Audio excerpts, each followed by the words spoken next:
Hello tout le monde, c'est Émilie, bienvenue, j'espère que vous allez bien. Aujourd'hui on se retrouve pour une nouvelle vidéo, donc mes conseils lors d'un shooting. Donc si vous voulez voir la suite, c'est par là. Alors tout d'abord, le premier conseil que je peux vous donner, c'est lors de la veille du shoot en fait, c'est de discuter beaucoup avec le photographe. Donc n'hésitez pas à lui parler de ce que vous aimeriez faire comme shooting, les tenues que vous aimeriez utiliser, aussi si vous avez un gros projet.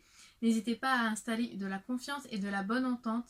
C'est ce qui fera la clé d'un bon shooting. Donc voilà. Ensuite, deuxième conseil. Donc par exemple, vous avez choisi vos tenues. Ce que je peux vous conseiller, c'est de mettre tous vos vêtements, vos chaussures, enfin tous vos accessoires à mettre dans une valise. Donc par exemple, quand moi je pars loin, enfin je dis loin quand je prends le train, je prends ma petite valise et je m'habille là-bas sur place.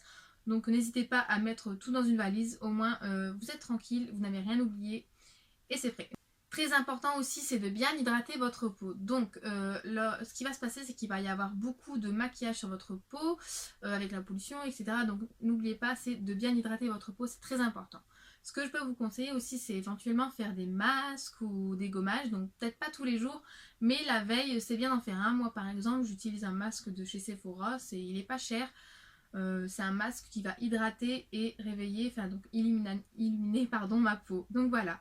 N'oubliez pas aussi surtout, c'est ne faites pas la fête, dormez bien avant le soir parce que sinon vous allez avoir de jolies cernes et ça c'est pas du tout joli sur les photos. Donc couchez-vous tôt, ne faites pas la fête, c'est important. Un autre point important, c'est éviter de vous épiler la veille. Donc pourquoi éviter de vous épiler la veille? Ce qu'il y a, c'est que si vous êtes une peau qui marque beaucoup, enfin très facilement, ce qu'il y a, c'est que sur les photos, ça va se voir et ça, c'est pas du tout joli. Donc ce qu'il y a aussi, c'est que le photographe va mettre beaucoup de temps pour les retouches. C'est pas un gain de temps du tout et donc je vous conseille de ne pas faire ça le soir avant le shooting. Conseil suivant, donc ce que je peux vous conseiller aussi surtout c'est mettez-vous devant votre miroir et n'hésitez pas à jouer avec vos expressions du visage, pardon. Donc ça va peut-être paraître bizarre de faire ça, mais je vous assure ça marche. Mettez-vous devant votre miroir et faites toutes sortes d'expressions du visage.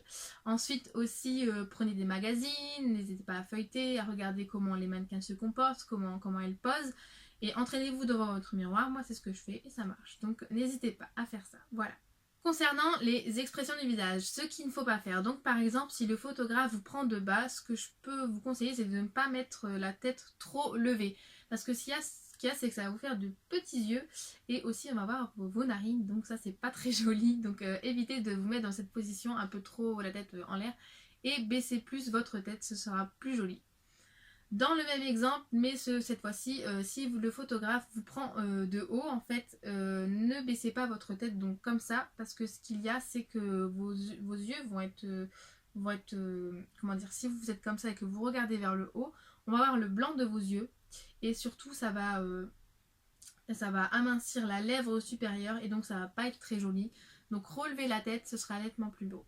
Ensuite, ce que j'ai remarqué aussi, c'est par exemple si une demoiselle donc, est assise à terre, donc avec la jambe pliée contre un mur, avec les talons aiguilles, donc c'est très joli certes, mais si elle a le talon qui est cassé, donc si elle pose son talon de pied à terre, c'est pas très joli.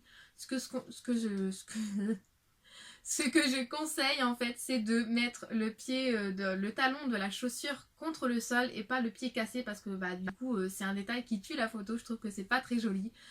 Pour finir, n'oubliez pas, mettez des tenues dans lesquelles vous vous sentez bien, dans lesquelles vous vous sentirez belle, quelque chose qui vous reflète, donc c'est très important. Moi c'est ce que j'aime faire, mettre des tenues dans lesquelles je me sens bien, qui reflètent ma personnalité. En tout cas c'est mes conseils à moi, chacun fait comme il veut, après ce n'est que des conseils. N'oubliez pas aussi, c'est faites ce que vous aimez. Si vous êtes passionné comme moi de photographie et que vous n'aimez pas qu'on vous juge, alors n'écoutez pas les gens, ne laissez personne vous rabaisser et continuez votre chemin. Ne les écoutez pas. Je sais que le monde de la photographie c'est très très dur, mais tracez votre route et faites ce que vous avez envie de faire. Donc voilà. J'espère que tous ces petits conseils vous auront aidé et que vous aurez aimé regarder cette vidéo. Donc n'hésitez pas à mettre des petits pouces en l'air, à vous abonner. Je mettrai tous les liens de mes réseaux sociaux en barre d'infos, donc n'hésitez pas à checker. Donc j'espère que ça vous aura plu et puis surtout n'hésitez pas, si vous avez des questions à me poser, n'hésitez pas à les poser, je vous y répondrai avec grand plaisir. Donc je vous dis à bientôt et sur ce, prenez grand soin de vous. Bye!